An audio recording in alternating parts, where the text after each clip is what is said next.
Good morning everyone, welcome to my channel Shilpa's daily life. তো সকালে দেখো, আগের দিন আমি রাত্রিতে বানিয়েছিলাম পরোটা। তো একটা পরোটা বেঁচে গিয়েছিল, তো সেই পরোটাটা আর সাথে 1 কাপ গরম গরম চা নিয়ে বসে গেছি আমি এই ঠান্ডা ঠান্ডা ওয়েদারে। কারণ কি সকাল থেকে মুষলধারে বৃষ্টি পড়ছে, কাল থেকে যে বৃষ্টি শুরু হয়েছে আজকেও থামেনি। তো বৃষ্টিটা দেখতে না আমার খুব বেশ ভালো লাগে আর কি, জানালার ধারে বসে। তো সেই রকমই একটা পরিবেশ আমি পেয়ে গেছি। তো তারপরে দেখো, ভাবলাম যেহেতু আজকে বৃষ্টি পড়ছে তাহলে তো আজকে আমি খিচুড়ি বানাবোই। আর আমার দুর্ভাগ্য হয় এই রকম যে আমি খিচুড়ি বানাবো ভাবি, সমস্ত কিছু রেডি করি, তারপরে দেখি বৃষ্টি থেমে যায়। বাট আজকে সেটা হয়নি, আজকে স্টিল নাও বৃষ্টি পড়ছে। আর পড়ছিল আর কি, বৃষ্টি সারাদিনই পড়েছে।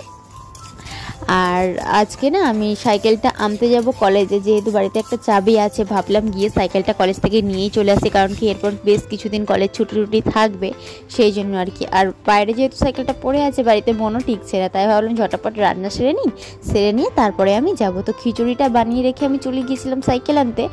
তারপরে এসে দেখো, ভাবলাম গরম গরম বেগুনিটা ভাজি। তো বেগুনি দিয়ে তো বাকি আমি পটল ভাজা করেছি, আর মাছ ভাজা তো আছেই, তার দিয়ে একদম দুপুরটা আমাদের জমে যাবে। তো দেখো, এখানে অল্প পরিমাণে আমি বেসন গুলে নিয়েছি, আর মাত্র গুনে গুনে কয়েক পিসে আমি বেগুনি ভাজবো। দেখো এখানে আমার রান্না বান্না হয়ে গেছে, খাওয়া দাওয়া করতে বসে গেছি। বেড়ে নিয়েছি গরমা গরম খিচুড়ি, সাথে নিয়ে নিয়েছি বেগুনি, আর ছিল ইলিশ মাছ ভাজা, আর ছিল পটল ভাজা। তো এই হচ্ছে আজকে আমাদের দুপুরের মেনু, জমজমাট মেনু, বর্ষা স্পেশাল। তো চলো খাওয়া দাওয়াটা সেরে নিই। তো তারপরে দেখো, খাওয়া দাওয়া সেরে এখন আমি দুপুরবেলা বসে গেছি ব্যাগপত্র নিয়ে। তো ব্যাগগুলো জানো তো ভিজে গেছে বৃষ্টিতে, যেহেতু বাড়ি ফিরছিলাম, তো সেই জন্য। আর দুটো ব্যাগ কেন দেখাচ্ছি, একটা ব্যাগ হচ্ছে আমার ব্যাগ, আর একটা ব্যাগ হচ্ছে আমার বাপি পাঠিয়েছে আর কি, মা বাড়ি থেকে পাঠিয়েছে। তো দেখো, আমি একটু পায়েসের চাল কিনে নিয়ে এসেছি, যেহেতু এই মাসে আমার বরের জন্মদিন আছে, তো ভাবলাম ওর জন্য একটু পায়েস বানাবো, সেই জন্য। আর এখানে কয়েকটা পেন কিনেছি, কালকে আমার এক্সাম আছে, তো এক্সাম দিতে যাব, সেই জন্য তো কালো কালিগুলো ইউজ করতে হয়, তো সেই জন্য কালো কালি পেন কিনে নিয়ে আসলাম। তো এই হচ্ছে কেনাকাটা, আর বেশি কিছু কেনা হয়নি বৃষ্টির মধ্যে। আর মা দেখো কত কিছু আমার জন্য পাঠিয়েছে। এখানে দেখো চিপস পাঠিয়েছে, তো 2 প্যাকেট চিপস পাঠিয়েছে। বেশ খেতে ভালো লাগে আমার চিপসগুলো, সেই জন্য। তো একটা আমি খেয়েই নিয়েছিলাম দুপুরবেলা বসে বসে, আর একটা আমার বরের জন্য রেখে দিয়েছিলাম, কারণ কি ও আজকে বাড়ি আসবে, তাই ভাবলাম রেখে দিই। আর এটার মধ্যে দেখো, মা না তালের বড়া বানিয়ে পাঠিয়েছে। তো এই বছর আমি বাড়িতে মাত্র মনে হয় একবারই তালের বড়া বানিয়েছিলাম, আর বাকি 2বার বানিয়েছিলাম।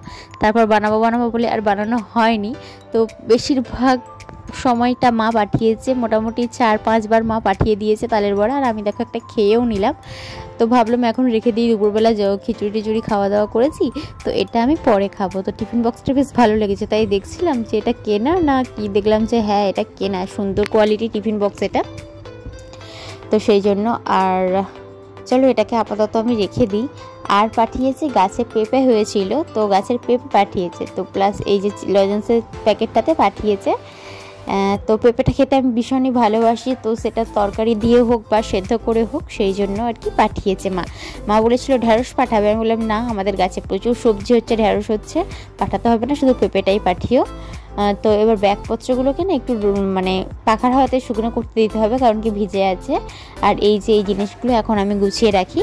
তারপরে দেখো, এখানে আমি বসে গেছি, আমার স্কেচ পেনগুলো রয়েছে প্রচুর, এইগুলো ভাবলাম বেশ কিছু এতগুলো জমিয়ে রেখে কি করব, সেই তো হাওয়াতে কালিগুলো শুকনো হয়ে যাবে, তাই ভাবলাম ভাইপোরে যে যে বাচ্চাগুলো আছে, ওই বাচ্চাগুলোকে বেশ কিছুটা আমি দিয়ে দেবো। তো 2টো প্যাকেট আমি এখনও আনপ্যাক করিনি, সেই জন্য আমি সেগুলো রেখে দিলাম। আর এগুলো দেখো, আমি চালিয়ে দেখছিলাম কোনটা চলছে কোনটা চলছে না। যেগুলো চলছে না সেইগুলো একদমই ফেলে দিচ্ছি, আর যেইগুলো মোটামুটি চলছে সেইগুলো আমি রেখে দিচ্ছি, বাচ্চাগুলোকে দেবো। কারণ কি ওরা তো এগুলো নিয়ে খেলা করে, নিজেদের মতো আঁকে মুখে আঁকে। আর যেহেতু যদি আমি পুরো শুকনোগুলো দিই, বেচারারা খেলতে পারবে না, শুধু আমি দিয়ে কি করব, নষ্টও হয়ে হবে, বাড়িঘর তো নোংরা করবে। তাই ভাবলাম যেগুলো মোটামুটি চলছে সেগুলোই ওদের জন্য দেবো বলে বেছে রাখলাম। আর এখন দেখো, আমি সন্ধ্যাবেলা এখানে চা বানিয়ে নিয়েছি, আর বর বাড়ি আসবে বলে আমি এখানে পাঁপড় ভাজাটাও বানিয়ে রেখেছি, কারণ কি ও পাঁপড় ভাজা খেতে ভীষণই ভালোবাসে। তো ও আসবে শুনলেই পাঁপড়টা ভেজে রাখতেই হয়, তা না হলে নিজেই ভাজতে শুরু করে দেয়। আর রাত্রিতে দেখো, এখানে আমি বানিয়ে নিয়েছিলাম সর্ষে বাটা দিয়ে আর বেগুন দিয়ে ইলিশ মাছের ঝাল। তো এটা হলো আমাদের রান্না। আর এই দিকে দেখো, আমি করেছিলাম বেগুন ভাজা, আলু ভাজা আর চিচিঙে ভাজা। চলো আজকের মতো ভিডিওটা আমি এখানেই শেষ করলাম। কেমন লাগলো অবশ্যই কমেন্ট করে জানি।